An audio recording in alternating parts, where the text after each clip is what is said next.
Spiritual fire.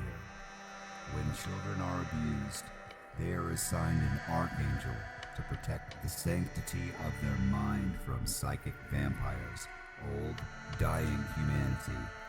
This is because abusers work in packs and will use their abuse to create a scapegoat who is intentionally abused to a far greater degree in order to ensure that they will make some sort of mistake. The archangel will slowly guide the abused person through very dangerous situations, tempering the victim into a champion of light. As long as the child remains reasonably forthright and honest, the angel will never leave them, and eventually they might actuate their latent potential as an angel in the flesh, and they will discover their divine supernal powers. When one attains to a very high degree of light, they may discover the principles of elementalism and begin to manifest, actuate their affinity. One of the characteristics of fire is that in its pre-actuated, apparent but not actual form, it's that after the electromagnetic character of wind strikes the flammable surface, and then ignites the fire elemental in its subtle but apparent form. It has a property that can be rather alarming to some. The spiritual fire illuminates brightly the self, so much that it can be said that one who walks in it no longer keeps secrets. Well, unless of course you have a guardian angel. If you do, your aura, memories, DNA, identity, signature, appearance, and all other sources of info about you given must pass through the angel, who will deny all who have ulterior motives. In addition, the aural state becomes just like a mirror.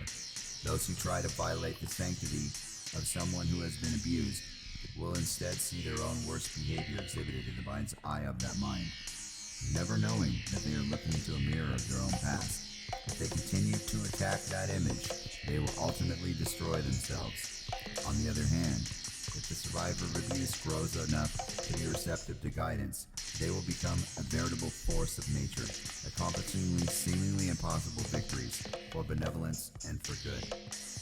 In all social political organizations, it should be required that leadership demonstrates the ability to walk through this fire without fear.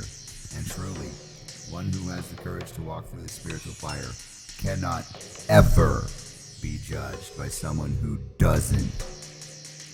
They are literally above their reality.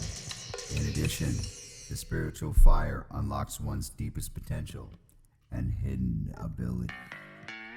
That which is now understood. For generations now, I imagine adults involved in redacted magic have chosen a very controversial path, that of encouraging and allowing child abuse to occur because of a loophole in reality. Abused children are granted the protection of angels. The child who is chosen as a scapegoat will even be granted his own archangel. As long as the children lead relatively honest and forthright lives, the angels will not leave them.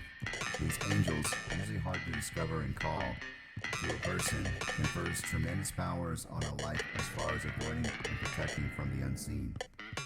This practice might be considered admirable in a distorted, disparate, and disconnected sort of way, if not for the necessity of sacrifice in order to sustain and perpetuate it. First, they must groom an abuser, usually their firstborn, who is lovingly invited into confusing and inappropriate relations with the mother and father, taught to persuade and manipulate. This one will now, of their own volition, begin abusing all the other children. Despite all this, one child is doing in harm to others is fully excused, as they are treated as a favorite. One child is always chosen for scapegoating, probably the most independent or unattractive, to be blamed in the future for all their sins and abuses.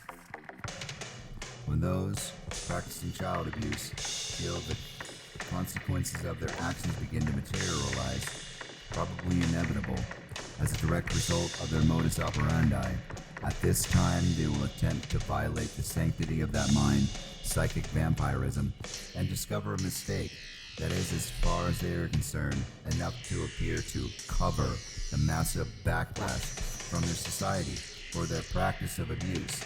They place all of their blame on the scapegoat. However, the sanctity of mind is a sacred and holy thing as maintained by the all deity.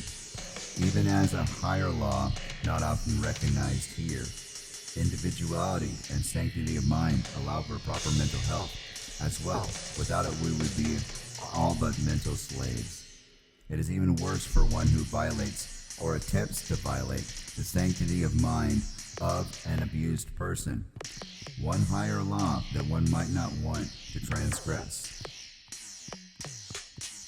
as it is a higher law, and to violate it would cause beings from a higher plane of reality to come and correct this cosmically imbalanced situation with merciless ferocity.